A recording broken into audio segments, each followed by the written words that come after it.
بسم اللہ الرحمن الرحیم۔ شروع اللہ کے نام سے جو بڑا مہربان نہایت رحم والا ہے۔ وَلَقَدْ جَاءَكُمْ مُوسَىٰ بِالْبَيِّنَاتِ، اور تحقیق کے ساتھ آ چکا ہے تمہارے پاس موسیٰ علیہ السلام بالبینات، صریح معجزات لے کر یا واضح معجزات لے کر۔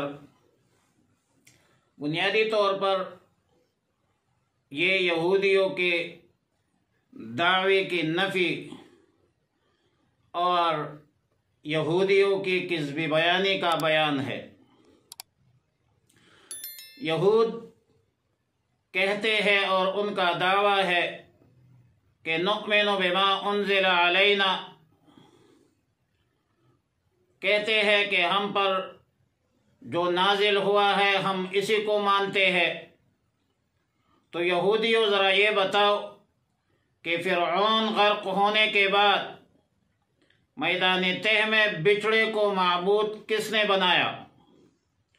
کیا بچھڑے کو معبود بنانا تورات کا حکم تھا یا پیغمبر بنی اسرائیل حضرت موسیٰ علیہ السلام کی تعلیمات تھی؟ ظاہر ہے کہ نہ تورات میں یہ حکم تھی اور نہ سیدنا موسیٰ علیہ السلام کی تعلیمات تھی۔ بدبختو، اللہ کے بغیر غیر کو معبود بنانا، شرک کا ارتکاب کرنا، یہودیوں یہ تمہاری خباثت اور شرارت تھی۔ ثم اتخذتم العجل من بعدہ، پھر تم نے بچھڑے کو معبود بنایا، من بعدہ اس کے بعد، وانتم ظالمون اور تم ظالم تھے۔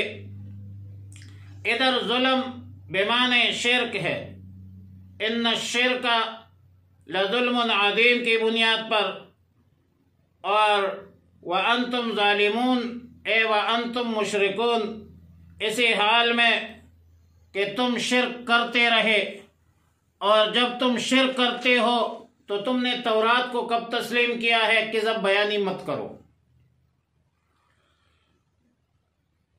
وَإِذْ أَخَذْنَا مِيثَاقَكُمْ، اور جب ہم نے لیا تم سے پکا وعدہ، وَرَفَعْنَا فَوْقَكُمُ الطُّورَ، اور اٹھایا تمہارے اوپر کوہ طور۔ یہ یہودیوں کے اسی دعوے کی نفی اور کذب بیان کا بیان ہے۔ جھوٹ بولتے ہیں، دعویٰ تو یہ کرتے ہیں کہ نؤمن بما انزل علینا، ہم پر جو کچھ نازل ہوا ہے ہم اس کو مانتے ہیں، اس کو تسلیم کرتے ہیں اور تورات کی تعلیمات پر عمل کرتے ہیں۔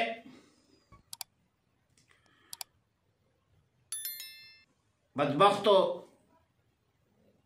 جھوٹ کیوں بولتے ہو؟ جب موسیٰ علیہ السلام نے تمہارے سامنے تورات رکھا، تم نے یک دم انکار کیا اور تورات منوانے کے لیے تمہارے سروں پر کوہ طور اٹھایا کہ تورات کے احکامات پر عمل کرو۔ کیا تم نے بطیب خاطر تسلیم کیا تھا؟ تم نے اپنی مرضی سے، تمہارے فطرت میں شرارت خباثت ہے، اور اللہ نے فرمایا خذو، پکڑ لو، پکڑو ما آتیناکم، جو ہم نے دی ہے تم کو، بقوت، زور سے، واسمعوا، اور سنو۔ تم نے کیا کہا؟ قالوا، یہودیوں نے کہا، سمعنا وعصینا، بولے کہ ہم نے سنا لیکن ہم سے عمل نہ ہوگا، ہم نے مانا نہیں ہے، کیونکہ وَأُشْرِبُوا فِي قُلُوبِهِمُ الْعِجْلَ بِكُفْرِهِمْ، پلائی گئی ان کے دلوں میں بچھڑے کی محبت، بِكُفْرِهِمْ اے بسبب کفرہم، ان کے کفر کے سبب۔ اللہ تعالیٰ نے فرمایا کہ کہہ دیجئے پیغمبر عربی صلی اللہ علیہ وسلم،